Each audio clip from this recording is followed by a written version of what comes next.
Okay, welcome. Thanks for taking the time to check out this video. Got a couple things I want to run through with the fall coming up for those of you leaders that were not able to attend the last Life Group Leaders meeting so that you can be up to speed on what's happening as we jump into this fall, okay? So hopefully you've taken the notes and you've downloaded those or printed them out or looking at them on your computer as well. If you haven't, take a minute, stop me, and go do that so that you can follow along with the notes, okay? A couple things that I want to talk to you about. I want to back up just a little bit and remember our strategic plan that we're going through here at the church for the next 3 years. A couple of the huge goals that we have. One is to see 75% of our people that are coming to the weekend service be in a small group or a group environment of some kind. Now what's incredibly exciting is that really we've had a whole lot of new people that have started coming to the church, and a bunch of them are unchurched or de-churched. That's incredibly exciting. But the problem is, even though we've seen hundreds of new people coming to church, our group numbers haven't really gone up. And so what we needed to do was create some kind of a catalytic event or church-wide initiative to get people into groups. So that's one of the things that we're going to be doing this fall. The other thing is, one of our big goals was to have 50% of our people practicing personal spiritual disciplines. You know, reading the Bible, praying, things like that on their own, so that they can really be self-feeders and not rely on the church or your group for those kind of things. So, and what we realized, especially during this survey that we just finished up, and you're going to hear more about that as we go through the series, is that that's not happening for a whole lot of our people. It's a very small percentage.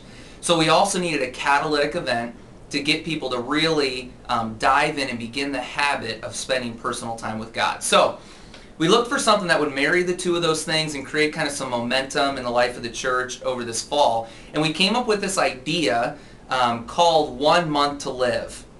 Here's really the big picture of 1 month to live.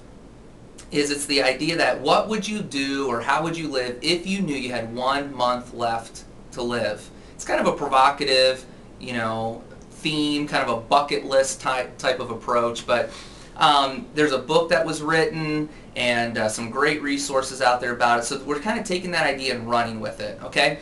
So if you look in your notes, here's our big goals for this One Life to Live challenge that's going to be happening this fall. First is we want to have 100 groups with 1,000 people in them. That would obviously take our numbers way up. Right now we have about 500, 550 people in groups, so that would be very significant. Number two, with the personal spiritual practices, is we want to see 1,000 people that are reading the Bible and applying it to their lives and interacting with God in prayer on a regular basis. That'd be incredibly exciting if you can just think for a minute of what would happen in the life of our church and our community if there were truly 1,000 adults plugging into the weekend service, spending personal time on their own, and interacting in a group environment. So really there's 3 key elements to this 1 Month to Live challenge. First one is the weekend message, and that's the inspiration piece. Danny will be teaching for 6 weeks on this concept of 1 month to live. And it's really, so it's 6 messages that launch the topic for that week. Okay, so that's the first, is the weekend message. Then during that week, each week for 6 weeks, you'll be having a weekly small group. And that's the discussion piece. So there'll be 6 weeks of meeting with your group. And the weekly structure for that group is a 15-minute DVD that we'll be providing for you that'll talk a little bit about the topic for that week and kind of lob the ball up for you as the small group leader. There'll be group discussion, Bible study, and prayer. Again, our ABCs, no different. It just inserts a little bit of a DVD format. Then number 3 is a daily personal challenge. And this is so exciting. And this is really where the application happens. It's going to take about 25 minutes, and that's in your notes there. 25 minutes spent alone in a quiet, comfortable place. You know, you read a chapter from the 1 Month to Live book, which is very, very good. It's a New York Times bestseller. It was written by a pastor in Texas. It's very, very good. And there's also a devotional guide that we've put together with verses of Scripture to look up and kind of a bit of a journal approach to it. And then there's a challenge that's presented in the book every single day that goes along with this whole idea. So if they would take that challenge and then spend a few minutes in prayer.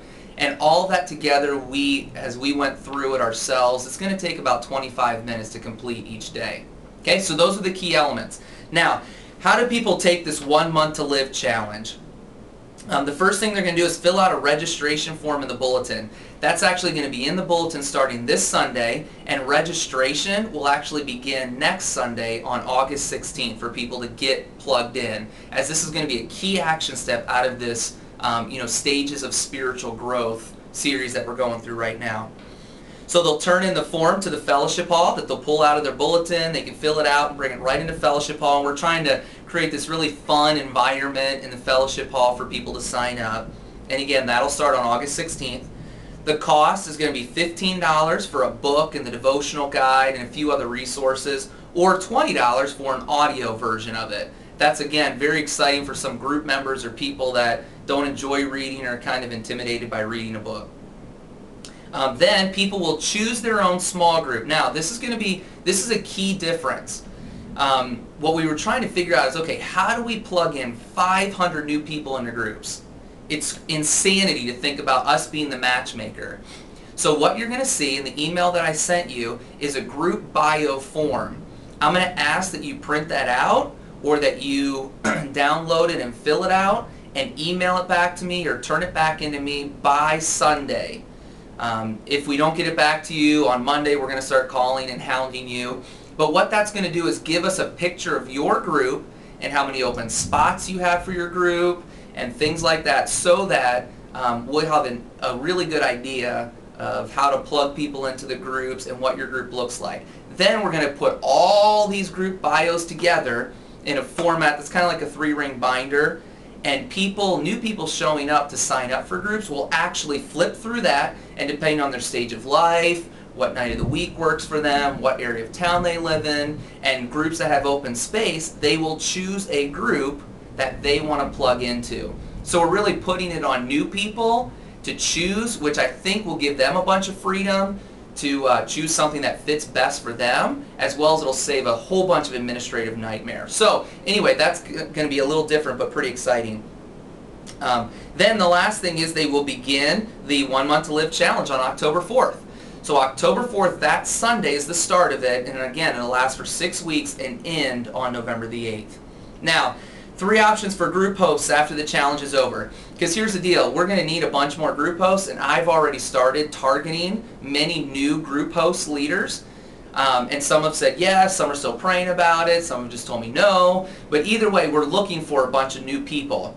And the reality is we're going to be pulling those people out of existing groups.